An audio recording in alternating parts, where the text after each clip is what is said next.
Assalamualaikum warahmatullahi wabarakatuh. Perkenalkan, saya Ilham Dermawan dengan NIM 19622011232. Saya akan menjelaskan tentang akuntansi organisasi nirlaba. Karakteristik organisasi nirlaba. Karakteristik organisasi nirlaba berbeda dengan organisasi bisnis. Perbedaan mendasar terletak pada cara organisasi memperoleh sumber daya yang dibutuhkan. Kemampuan organisasi untuk terus memberikan jasa dikomunikasikan melalui laporan posisi keuangan yang menyediakan informasi mengenai aktiva, kewajiban, aktiva bersih, dan informasi mengenai hubungan di antara unsur-unsur tersebut.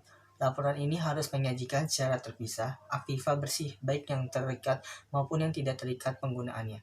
Jenis pemisah aktiva bersih dijelaskan dalam pembatalan permanen dan temporer, serta sumbangan terkait dan tidak terkait.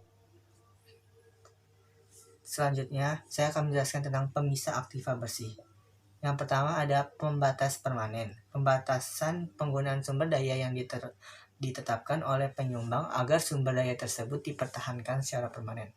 Organisasi diizinkan untuk menggunakan sebagian atau semua penghasilan atau manfaat ekonomi lainnya yang berasal dari sumber daya tersebut. Yang kedua, pembatasan temporer. Pembatasan penggunaan sumber daya oleh penyumbang yang menetapkan agar sumber daya tersebut dipertahankan sampai dengan periode tertentu atau sampai dengan sepenuhnya keadaan tertentu. Sumbangan terikat. Sumber daya penggunaannya dibatasi untuk tujuan tertentu oleh penyumbangan. Sumbangan tidak terikat. Sumber daya yang penggunaannya tidak dibatasi untuk tujuan tertentu oleh penyumbang. Selanjutnya saya akan menjelaskan tentang PSAK nomor 45 yang mengatur tentang pelaporan keuangan organisasi nirlaba. Diharapkan laporan keuangan organisasi nirlaba dapat lebih mudah dipahami, memiliki relevansi, dan memiliki daya banding yang tinggi. Dalam perkembangnya, PSAK nomor 45 seperti yang tertuang dalam Exposure Draft Revisi 2010 Oktober, penanaman berubah menjadi pelaporan keuangan entitas nirlaba. Karakteristik organisasi nirlaba. Yang pertama, standar pelaporan terutang dalam PSAK nomor 45 berlaku bagi laporan keuangan yang disajikan oleh organisasi nirlaba dengan karakteristik sebagai berikut. Sumber daya entitas berasal dari para penyumbang, menghasilkan barang atau jasa tanpa bertujuan menumpuk laba, tidak ada kepentingan. Ruang lingkup PSAK nomor 45 Revisi 1997. Dalam pernyataan tersebut tidak berlaku bagi lembaga pemerintahan, departemen, dan unit-unit sejenis lainnya. Exposure Draft PSAK nomor 45 Revisi 2010 Oktober. Standar pelaporan tersebut dapat diterapkan oleh lembaga pemerintah dan unit-unit sejenis lainnya sepanjang tidak bertentangan dengan peraturan perundang-undangan yang berlaku. Tujuan laporan keuangan. Organisasi sektor publik dituntut untuk dapat membuat laporan keuangan eksternal. Bentuk pada dasarnya dapat tidak diadaptasikan dari laporan keuangan pada sektor swasta, disesuaikan dengan sifat dan karakteristik sektor publik, serta mengakomodasi kebutuhan pemakaian laporan keuangan sektor publik. Laporan keuangan sektor publik tidak dapat begitu saja dipersamakan dengan laporan keuangan di sektor swasta, baik format maupun elemennya. Tujuan laporan keuangan menurut SFAC nomor 4.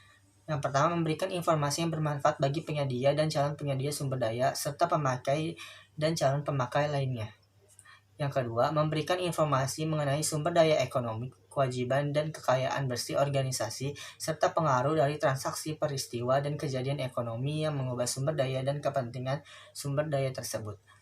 Yang ketiga, memberikan informasi mengenai kinerja organisasi selama satu periode. Yang keempat, memberikan informasi mengenai bagaimana organisasi memperoleh dan membelanjakan kas atau sumber daya kas, mengenai utang dan pembayaran kembali uang, dan mengenai faktor-faktor lainnya yang dapat mempengaruhi likuiditas organisasi. Yang kelima, memberikan penjelasan dan interpretasi untuk membantu pemakaian dan memahami informasi keuangan yang diberikan. Tujuan laporan keuangan menurut PSAK nomor 45.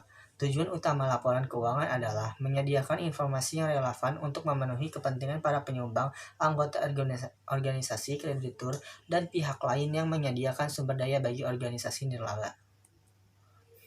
Secara rinci, tujuan laporan keuangan termasuk catatan atas laporan keuangan adalah untuk menyajikan informasi mengenai satu, jumlah dan sifat aktiva, kewajiban, dan aktiva bersih suatu organisasi. 2. Mempengaruhi transaksi peristiwa dan situasi lainnya yang mengubah nilai dan sifat aktiva bersih. 3 jenis dan jumlah arus masuk dan arus keluar sumber daya dalam suatu periode dan hubungan antara keduanya. 4 cara suatu organisasi mendapatkan dan membelanjakan kas, memperoleh pinjaman, dan melunasi pinjaman, dan faktor lainnya yang berpengaruh pada likuiditasnya.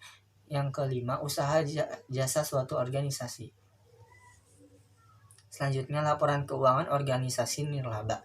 Laporan keuangan organisasi nirlaba meliputi laporan posisi keuangan pada akhir periode laporan, laporan aktivitas, laporan arus kas untuk suatu periode pelaporan, dan catatan atas laporan keuangan. Tujuan laporan posisi keuangan adalah untuk menyediakan informasi mengenai aktiva, kewajiban aktiva bersih, dan informasi mengenai hubungan di antara unsur-unsur tersebut pada waktu tertentu. Informasi dalam laporan posisi keuangan mencakup organisasi secara keseluruhan dan harus menyajikan total aktiva, kewajiban, dan aktiva bersih. Menyajikan jumlah masing-masing kelompok aktiva bersih berdasarkan ada atau tidaknya pembatasan oleh penyumbang. Yang ketiga, informasi mengenai sifat dan jumlah dari pembatasan permanen atau temporer diungkapkan dengan cara menyajikan jumlah tersebut dalam laporan keuangan atau dalam catatan atas laporan keuangan. Yang keempat, informasi mengenai batasan-batasan tersebut umumnya disajikan dalam catatan atas laporan keuangan. Tujuan utama laporan aktivitas adalah menyediakan informasi mengenai pengaruh transaksi dan peristiwa lainnya yang mengubah jumlah dan sifat aktiva bersih.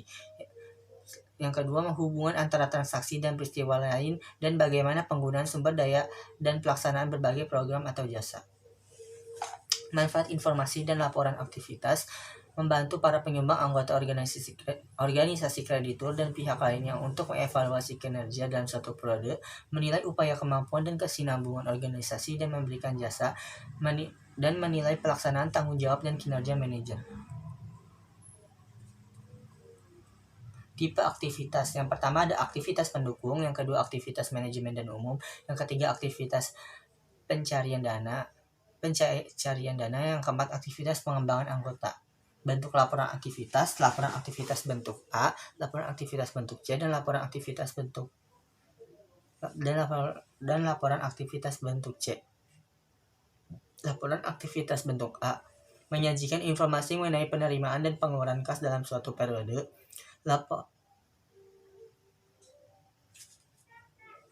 Yang kedua, laporan aktivitas B menyajikan informasi sesuai dengan klasifikasi aktiva bersih. Laporan aktivitas C menyajikan informasi dalam 2 laporan dengan jumlah ringkasan dari laporan pendapatan, beban, dan perubahan terhadap aktiva bersih tidak terkait. Laporan arus kas. Tujuan utama laporan arus kas adalah menyajikan informasi mengenai penerimaan dan pengeluaran kas dalam suatu periode. Yang selanjutnya saya akan menjelaskan tentang yayasan. Menurut UU Nomor 16 Tahun 2001, pengertian yayasan adalah badan hukum yang kekayaannya terdiri dari kekayaan yang dipisahkan dan diperuntukkan untuk mencapai tujuan tertentu di bidang sosial, keagamaan, dan kemanusiaan. Tujuan dan karakteristik yayasan. Yang pertama, tujuan yayasan melakukan aktivitas yang bersifat sosial, keagamaan, dan kemanusiaan. Sumber pembiayaan berasal dari sejumlah kekayaan yang dipisahkan dalam bentuk uang atau barang. Pola pertanggungjawaban. Pertanggungjawaban vertikal adalah pertanggungjawaban atas pengelola dana kepada otoritas yang lebih tinggi. Pertanggungjawaban horizontal adalah pertanggungjawaban atas pengelolaan dana kepada masyarakat luas sebagai salah satu elemen penting dalam proses akuntabilitas publik. Organ yayasan yang pertama ada pembina, pengurus, dan pengawas. Anggaran dan LK yayasan. Rencana anggaran yayasan bersifat terbuka, yaitu harus dipublikasikan kepada masyarakat agar dapat dikritisi dan didiskusikan. Yang selanjutnya saya akan menjelaskan tentang pengertian LSM. Organisasi swasta yang kegiatannya adalah untuk membebaskan penderitaan, memajukan kepentingan kaum miskin, dan melindungi lingkungan, menyediakan pelayanan dasar masyarakat, atau mengenai pengembangan masyarakat. Ciri-ciri LSM. Yang pertama, formal, swasta, tidak mencari keuntungan, menjalankan organisasi sendiri, dan tidak dikontrol oleh pihak luar, sukarela, non-religius, dan non-politik. Sifat karakteristik LSM. Yang pertama, tujuan organisasi, yang kedua, sumber pendanaan, yang ketiga, pola pertanggungjawaban, yang keempat, struktur organisasi, yang kelima, anggaran. Mungkin itu saja dari saya tentang pembahasan bab 10.